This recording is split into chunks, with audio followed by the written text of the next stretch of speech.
Olá, pessoal. Muito boa noite. Vamos começar mais uma live, mais um dia de live. Vamos aguardar o pessoal chegar.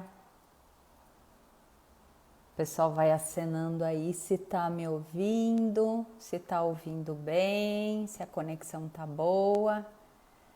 Minha convidada acabou de entrar, tô vendo ela aqui, Betina Costa. Já vou chamá-la para a gente começar nosso bate-papo de hoje. Essa ilustre convidada. Vamos aguardar ela entrando. Oi, minha querida! Olá, Marisa. Tudo Tudo bem? bem? Eu vou bem, e você? Também. E muito grata de estar aqui com você. Ai, que delícia, que delícia. A minha gratidão a minha por você ter aceito esse convite.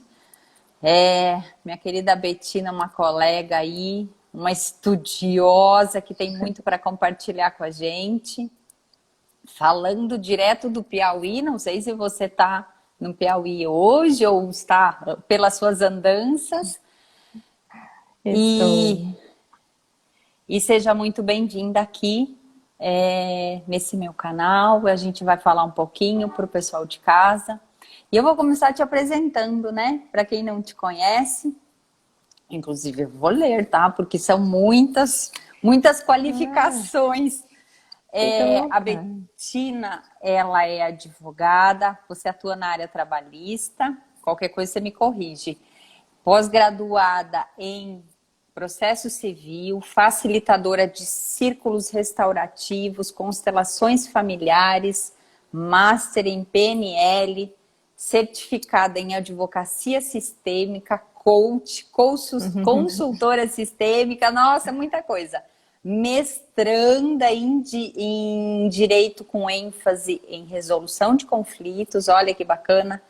Presidente da Comissão de Justiça Restaurativa e Direito Sistêmico da OAB do Piauí. E eu sei que é mãe de uma galerinha aí, por aí vai, né? Que delícia. E aí É, eu ia começar falando, a Betina vai ser uma das nossas ilustres palestrantes do segundo Congresso de Direito Sistêmico Fraternal, que acontece na próxima semana, dias 18 e 19, e vamos ter um pré-congresso já na próxima segunda-feira, dia 14.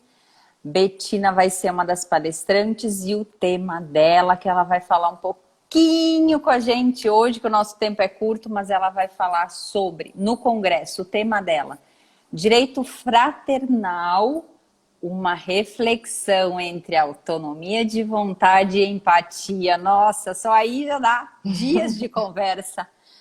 E aí eu te pergunto, Betina, o que é essa autonomia de vontade? Como levar então, isso para a resolução de conflitos? O que isso tem a ver com o direito sistêmico? O que você vai falar lá no Congresso? Traz um pouquinho para a gente. tá. Então, né? Nós somos seres, a gente não tem ainda uma compreensão máxima das nossas potencialidades, de como nós podemos construir nossa história, né? Estamos sempre aprendizes. E a gente fala muito na autonomia de vontade dentro do direito, né? O quanto, às vezes, em certas situações, essa autonomia de vontade é restringida, enquanto em outras situações essa autonomia de vontade é mais plena. Mas a reflexão nos traz assim, será que realmente nós temos autonomia de vontade? Né? O quanto nós somos influenciados pelas circunstâncias que nós vivemos? Será que nós temos uma percepção plena dessa realidade? Como isso influi nas nossas decisões? E os traumas que vivenciamos, as situações mais dificultosas, o quanto isso influencia nas nossas tomadas de decisões, né? Então, são reflexões que giram em torno dessas ideias, né? De como construir, então, essa autonomia de vontade dentro da convivência com o outro. E aí essa convivência dentro dos sistemas, né? Nossa família, a sociedade, a comunidade, os grupos com os quais nós nos relacionamos, como nos relacionar de forma equilibrada. E aí vem reflexões que vêm desde é transdisciplinar, né? Vem da inteligência socioemocional, reflexões que eu trago do Daniel Goleman, dos estudos, também dos estudos do professor Yuli, porque quando teve o direito fraternal, quando eu entendi alguns aspectos, né? E aí eu vou exatamente fazer um paralelo do direito fraternal com a empatia, né? Aí essa relação com o outro, a fraternidade. Acredito que na evolução dos direitos fundamentais e das ondas que tiveram, a fraternidade ela foi um pouco esquecida, seu valor real, né? E, e aí eu trago um paralelo com a empatia, que para mim, quer perguntar? Vamos interagir, né? Não, e aí eu te diria, como atuar, ou como você atua, traz um pouquinho da tua experiência, agora com essa percepção do direito sistêmico fraternal, com esse conceito da real autonomia, que a gente também aprende com o professor Yuli, que tem a ver com a teoria dos traumas, o quanto estamos vinculados nas nossas questões emocionais, o quanto nos vinculamos em relações talvez, entre aspas, não tão saudáveis, mas que entendemos ou temos a percepção de ser saudáveis, mas que talvez não sejam tão saudáveis. E como levar essa consciência para o cliente que chega com conflito, porque se ele chega com conflito e ele chega até nós advogados, algo está desequilibrado, algo não está funcionando adequadamente naquele sistema, independente de qual sistema, pode ser um sistema relacional, pode ser um sistema organizacional na empresa, você que atua na área trabalhista, pode ser um sistema familiar em relação a pais ou a filhos, em relação à parentalidade. E como eu identifico, e aí eu digo eu profissional, como eu levo essa consciência para o cliente, e aí talvez entre essa empatia aí que você está falando, e para o pessoal que está de casa, para o cliente tomar essa consciência e realmente caminhar para uma autonomia, porque talvez só com autonomia ele vai poder ter uma boa decisão ou buscar uma boa solução por ele e não esperar o Estado juiz decidir a vida dele. E aí eu vou além, tá? Para você discorrer. Será que quando o juiz dá a decisão, as pessoas estão na sua autonomia? Quando elas esperam que o juiz decida a vida delas, diante de um conflito que é delas, elas criaram em relação a alguém, em relação a algo que elas estão trazendo. Então, elas estão na real autonomia quando elas esperam que o juiz decida e elas não conseguem decidir ou investir num caminho de solução, elas têm dificuldades de caminhar ali numa tentativa de acordo, numa negociação, porque as emoções estão muito afloradas. Exatamente. Então, quando a pessoa está imersa no conflito, ela fica com a percepção da realidade limitada. Ela vê a sua opinião, o seu lado, devido a todas as construções de ideias que ela teve, né, durante toda a vida. As crenças, os padrões, então tudo isso interfere nela compreender e acessar o outro, estar em empatia com o outro e assim construir um acordo. Nessa limitação de percepção, ela prefere o quê? Vem cá, juiz, entrego para você o meu conflito, porque eu não tenho capacidade de resolver. Mas uma autoridade vai determinar aqui. Então, nós estamos muito nesse padrão, né, de não assumir essa autorresponsabilidade, porque nós não sabemos como fazer isso. E aí o advogado, quando observa isso, o advogado que entende esse lado emocional, pode compreender para clarificar melhor as decisões. Não é tratar as emoções, mas clarificar essas emoções. Através de uma escuta de qualidade, a escuta da atenção plena, através da atenção plena, do interesse genuíno, a gente já entra numa empatia com o cliente. A partir do momento que a gente vai criando algumas técnicas, que aí já vem da PNL, rapport, né, espelhamento, você vai se conectando e fazendo a atenção plena dessa escuta do cliente para entender o que ele traz. Aí começa a entrar em empatia, né? Começa a compreender quais são os sentimentos ali presentes naquele conflito. E já é o primeiro passo da empatia. Aí, como é que o advogado vai lidar então com isso?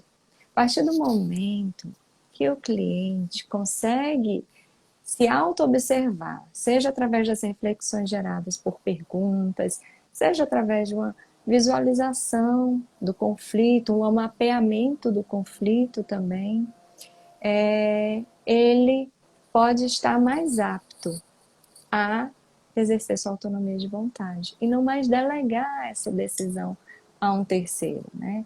Porque o que a gente vê no judiciário hoje?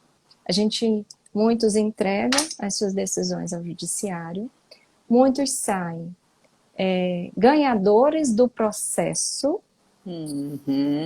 mas saem insatisfeitos. Porque, na verdade, faltou aquela escuta de saber o que o cliente quer, o que você realmente quer.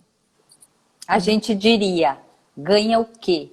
Ganha o processo, mas resolve, transforma o conflito? Transforma esse conflito ou ele vem mascarado? Ou potencializa, vai para uma escalada do conflito, começam outras ações na sequência, 1 ano, 2 anos depois. E quando os nossos colegas, e talvez a gente também fazia isso, né, Betina, não sei, eu faço muitas reflexões hoje, o quanto a gente contribui para essa escalada do conflito, nós profissionais, quando nós não temos essa escuta, quando nós não estamos atentos a identificar o real conflito, quando nós não damos conta de lidar com as emoções do cliente. E aí a gente entra numa seara. Semana passada eu fiz uma live com a Dilce, que muito bem trouxe essa diferença entre sensações, emoções e sentimentos. E ela vai falar no congresso sobre isso. Então, para a gente diferenciar o que é isso, e veja, e se eu não passei por esse caminho de um autoconhecimento profundo, de muitas técnicas, de muitas formações, onde eu não diferencio sensação, emoção e sentimento, e os tipos de sentimento, que caldeirão é esse quando o cliente chega para atender, que a gente atende ele e ele vem com tudo isso que é dele, e aí se mistura talvez com as minhas questões. E o quanto a gente atrai clientes, conflitos com situações não resolvidas nos nossos sistemas pessoais. E aí, como separar esse caldeirão quando já está junto, já está tudo misturado? Enfim. Nós transferimos muitas dores nossas, né? Muitas questões que se a gente não resolveu, a gente vai transferir para aquele cliente como se fossem nossas. Então, acabamos potencializando um conflito que não é nosso, é do cliente. E assim, o processo de construção de um problema, né, e a sua solução, elas fazem parte dessa pessoa. Quem construiu o problema, e aí seja o problema, ou seja o conflito, quando é interpessoal, né, tem a chave para a solução. Mas para isso, a gente precisa sair de uma percepção limitada e compreender mais amplamente o que está acontecendo. o que faz isso ser assim? E aí como faz isso, né? Nós não adquirimos ainda a inteligência socioemocional, que até é descrita pelo Daniel Goleman. Alguns têm essa habilidade, nasceram mais hábeis socialmente, porque tiveram suas necessidades na infância atendidas, necessidades de amor, necessidade de proteção, né? Mesmo causando pequenos traumas, porque a gente sempre não é sempre que a gente trata as situações de forma saudável, né? E tá tudo bem assim, é a construção da nossa vida. Mas se você não está saudável adequadamente mentalmente, você não consegue realmente exercer essas capacidades, essas habilidades socioemocionais. E eu gosto muito da descrição que o Daniel Goleman traz, porque ele traz, primeiro, a autoconsciência, né? A capacidade da gente ter uma autoconsciência. Porque quando a gente tem o autoconhecimento e a autoconsciência sobre nossas emoções, o que eu penso, porque eu penso o que eu penso, como eu penso, né? Se eu tenho essa compreensão, eu sei melhor lidar e entender das minhas limitações. E assim ter mais curiosidade respeitosa sobre qual é a percepção do outro, qual é a construção de mundo do outro. E aí talvez conseguir caminhar para uma autonomia de construir, e aí falando, voltando, trazendo para a seara dos conflitos, é construir um caminho de solução ou buscar internamente o que seria talvez uma boa solução, uma solução possível naquele momento.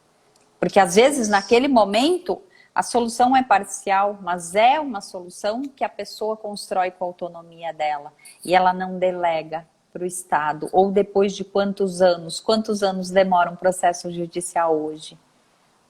O Estado está, o judiciário está abarrotado de processos. Outro dia também na live Bruno trouxe essa informação do número de processos. Como dar conta? Como o juiz dar conta de ler? Eu tenho um processo, uma revisional de alimentos, Betina, está com quase 3.000 laudas, páginas. Nossa. Como que o juiz vai ler tudo isso? Me Pois diga. é. Não tem E como aí, ter. não tem como. E os clientes, os envolvidos, eles esperam isso, que o juiz vá ler tudo. Ele vai ler tudo que a gente escreve, todos os argumentos, todas as provas que a gente junta.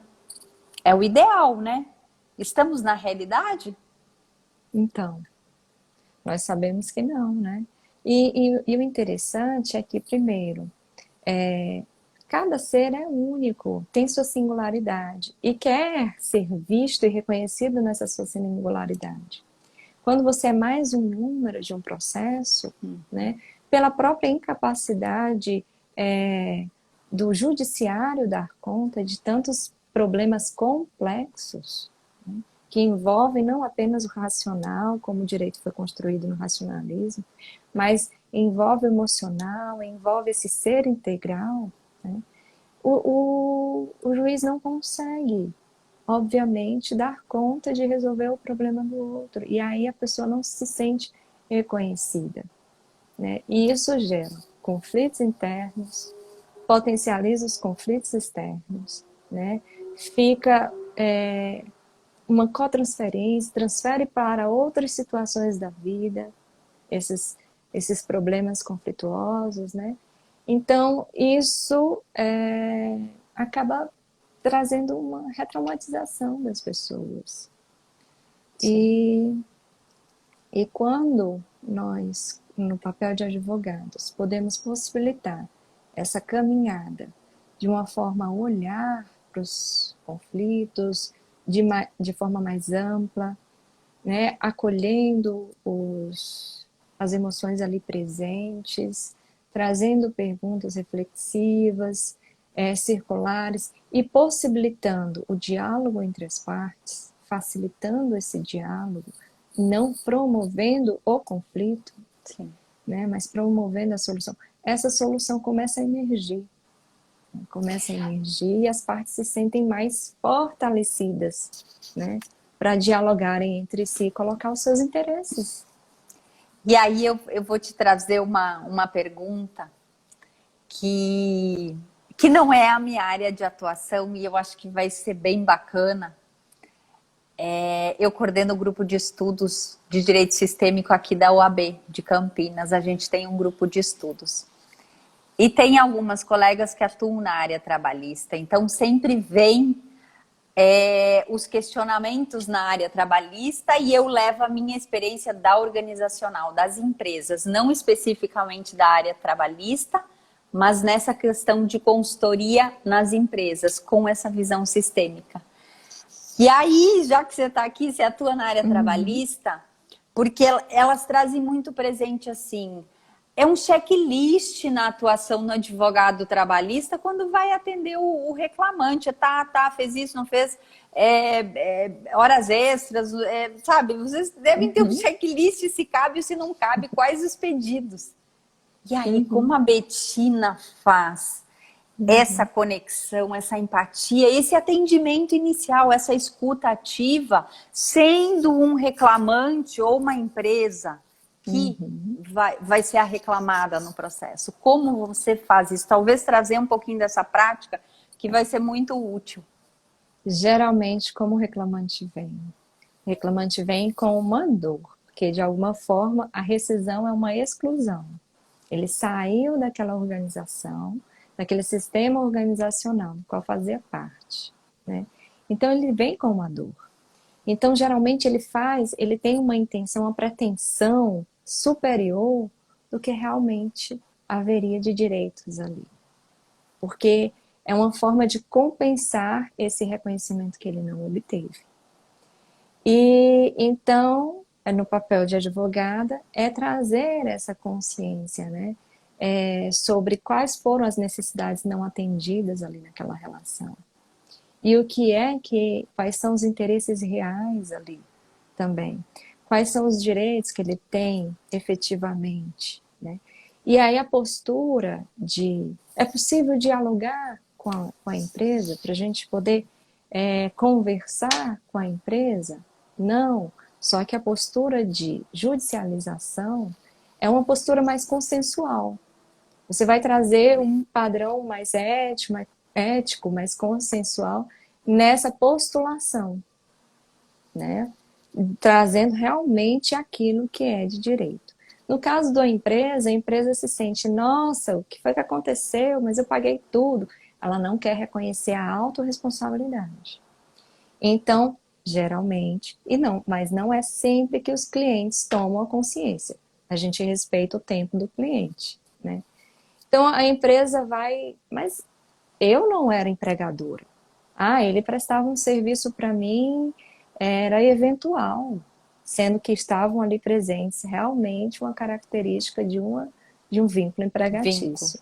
Então você vai conduzindo essas questões de conscientização, né, por meio de perguntas. E aí a própria pessoa, se estiver no tempo de compreender, né, da autoconsciência sobre suas atitudes, ela irá então reconhecer, isso realmente tem sentido, é de direito, isso nem tanto, né? Então traz uma postura mais de autorresponsabilidade. Então, na minha atuação, eu não excluo essas possibilidades, eu não excluo a possibilidade de trazer essa autoconsciência. E não excluo a judicialização. A judicialização. Só que essa judicialização, ela tem uma postura consensual. Olha, o que podemos fazer para construir um acordo? Né? E a proposta da empresa? Então, atuando nessa possibilidade de realinhar que as pessoas entrem no entendimento, né? Talvez uma fala do empregador, reconheço que você prestou um serviço para mim, agradeço pelo que você fez. Então isso já gera já diminui a tensão no conflito. Que no fundo, na realidade, quando você tem um conflito, muitas das vezes o que os envolvidos ou um deles necessita, uma das necessidades é esse reconhecimento. Talvez um reconhecimento que lá na infância não aconteceu, de alguma forma ele leva isso agora nas Para relações outras adultas, relações. para as outras relações, e ainda busca esse reconhecimento. E no inconsciente dele, ele entende que, havendo esse reconhecimento, talvez o equilíbrio se estabeleça, ou aí a composição aconteça, o acordo aconteça. Mas a gente percebe que quando há esse reconhecimento, e aí nas ações de família, isso é bem presente. E muitas das vezes, como é difícil esse reconhecimento. É É difícil, difícil, às mas é o vezes tempo as dele. partes não é o tempo de cada um. O É, tempo de cada um precisa muitas vezes passar por aquele conflito, mas aí eu digo, e aí às vezes me perguntam também, tá, mas e aí o que muda? Aí você judicializa, mas é um judicializar diferente. A gente entra num processo judicial com outra postura.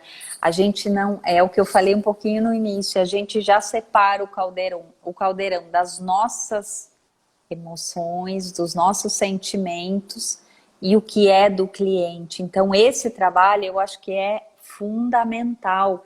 E eu já diluo com o próprio cliente estas emoções densas. Então ele tem a oportunidade, e eu não vou terapeutizar, muito pelo contrário, mas eu vou acolher essa emoção, esse sentimento denso, e vou trazer para ele, talvez isso transformado para uma realidade, dentro da realidade jurídica. Então, já que vamos judicializar o que pode, o que não pode, o que a lei permite, o que a jurisprudência entende. Então, com isso, eu vou trazendo ele para essa realidade. Olha, bom, vamos para o processo, mas o processo só é isso. E aí talvez eu traga um pouco mais no racional, porque aí não vai resolver ficar naquela emoção, e ele talvez fique, mas eu, como profissional, não levo esta emoção dele, a emoção densa, isso. para o peticionamento. Eu levo filtrado o que é de direito, o que é o pedido, o que ele realmente busca, qual a solução que ele busca, o que ele postula, que reconhecimento talvez que ele queira, eu coloco ali de uma forma explícita ou implícita. Aí cada caso é um caso, enfim. Uhum. Mas eu acho que esse Agora, é o caminho, e é, nós com essa postura, enfim. e aí no trabalhista ainda tem outros dois aspectos, né, importantes aí que a gente pode trazer. Um deles é que eu também amo estar dentro do organizacional, né? Dentro da organização, gerindo e auxiliando na gestão de conflitos, porque eu atuei por muito tempo como diretora jurídica. E aí, nessa história da diretoria jurídica, eu via o quanto era importante a comunicação entre setores. Eu ainda não tinha o conhecimento sistêmico, né? Então, de alguma forma, eu vi uma sementinha plantada. E eu atuava numa comunicação com o RH, com as pessoas, fazendo escutas. E hoje eu percebo exatamente a importância de você trabalhar um preventivo trabalhista, através da escuta, seja tanto do empresário, seja dos líderes, seja dos gestores, seja dos colaboradores, para construir soluções mais adequadas, né? Então, o caminho é o advogado utilizar o método da escutativa com o cliente. Olha, a escutativa já traz realmente uma mudança. Quando uma outra pessoa se sente efetivamente escutada, você consegue, primeiro, ter uma diminuição da tensão dessa pessoa. Ele se sente visto, ele se sente percebido, né? Ele se sente acolhido naquela situação. E a partir dessa escuta, você pode trazer alguns significados, você pode destrinchar mais a situação e entender efetivamente do que se trata o contexto para poder atuar. Quantas vezes eu, por ser diretora jurídica, atuei muito defendendo empresa. E por falta de uma escuta do advogado do reclamante, o que acontecia? Era uma ação temerária. Não se apercebia de uma data por exemplo, teve um caso específico em que o empregado ele alegou que sofreu um acidente de trabalho de percurso. E esse acidente de percurso trouxe, né, sequelas a ele e tudo. Só que o que se efetivou? O acidente ocorreu no domingo. E ele trouxe na sua peça, dizendo que trabalhava de segunda a sábado, né? E esse acidente ocorreu no domingo. Então, por falta de uma escuta, Sim. né, cometeu-se esse equívoco. Então, a escuta auxilia nesses equívocos, né, em destrinchar e entender o contexto como um todo, mas, ao mesmo tempo, nesse acolhimento adequado, né, do cliente, que vai trazer emoções. Um conflito, ele não é apenas racional. Não adianta a gente trazer uma prescrição da lei e dizer é isso e pronto, né? Ele envolve, por mais que seja uma relação trabalhista, envolve uma relação contínua. E relações contínuas geram contra-transferências de emoções, né? Interações constantes. E aí, só para complementar a pergunta da Keila, a escuta ativa é uma das ferramentas que a gente mais utiliza, Keila, mas dentre inúmeras outras. E eu digo, a gente vai formando essa nossa bagagem através das formações, onde cada formação nos dá maior autonomia de gestão desses conflitos, porque eu tenho mais habilidades, eu consigo identificar cada cliente que chega, qual a melhor ferramenta ou habilidade para utilizar com ele, se é uma pergunta, como você falou, se é uma visualização. A escuta é a primeira delas. É a primeira delas, mas existem outras várias.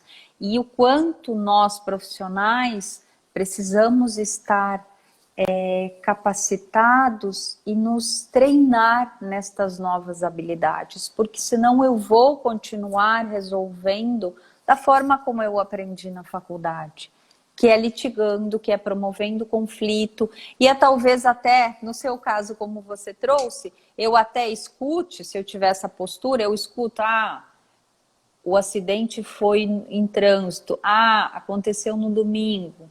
Não, mas a gente coloca aqui que foi no sábado. Não tem isso. Não tem isso nos processos? Tem muito, tem muito. Então, qual a minha responsabilidade como profissional de realmente trazer essa verdade para o processo, para transformar o conflito? Porque senão eu estou instigando e promovendo a escalada do conflito. Minha querida Bettina, hoje eu tenho live dupla, daqui a pouco eu tenho com a querida Moacira, direto de Maceió. Então o nosso horário está acabando, infelizmente. Mas para quem quiser ouvir mais, exatamente, eu queria que você falasse um pouquinho, eu vou finalizar e aí você finaliza a sua fala. Pessoal, a gente vai estar com o congresso na semana que vem, é uma oportunidade com grandes palestrantes de renome, professor Guilherme Etchegaray, professor Yuli, professor Luciano Alves aqui de São Paulo, a Maria Justina lá do Rio Grande do Sul e o Marcelo Pelizoli direto de Pernambuco. Será que eu esqueci mais alguém? E aí tem uma... A Cornélia, querida Cornélia. A mestre Cornélia. Minha mestre. Minha também, de São Paulo. E, se não bastasse todos esses mestres aí, temos uma galera, que eu chamo uma galera mesmo, de profissionais capacitados e que estão atuando com postura sistêmica fraternal no Brasil inteiro, que estão estudando há um tempão, que estão aplicando esta nova postura na gestão de conflitos. E eles vêm falar um pouquinho da sua caminhada, como a nossa querida Bettina vai falar e todos os outros vão falar. Então, dá uma conferida nas nossas redes sociais, na minha, da Bettina, do professor Yuli, a programação do congresso, que tá show de bola. E gratidão, minha querida, por estar aqui comigo. E eu deixo a fala aí para você finalizar. Eu agradeço, Marisa, demais o convite. E aqui foi só uma pitadinha do que a gente vai realmente elaborar de ideias, né? Lá. Eu vi que tem muitos temas que envolvem a empatia, a inteligência emocional, trazendo essa transdisciplinaridade que o direito hoje precisa, né? Os profissionais, os construtores do direito, não mais operadores, né? Para a gente poder trazer soluções, para a gente poder facilitar, na verdade, soluções, né? Facilitar essas soluções do cliente. Então, só agradecimentos aqui a você e espero vocês lá no congresso. A nossa querida, eu acho que é Renata, deixa eu ver aqui. Pankowski, Também vai ser uma vai das estar palestrantes. Eu vi que a Moacira já está aqui. Então, gente, eu vou sair dessa live. Quem está comigo e quiser agora acompanhar a Moacira, que vai ser um outro bate-papo, eu vou sair e entro de novo por causa do tempo, para não ter problema. Querida Betina, espero te encontrar em outros movimentos além do congresso e a gente se vê por aí. Outra live, talvez com mais tempo, tá bom? Já fica o tá convite. bom. Um super beijo. Vamos. Beijo. Obrigada, gente. Obrigado, Obrigada pela pessoal de presença. casa. Tchau, tchau.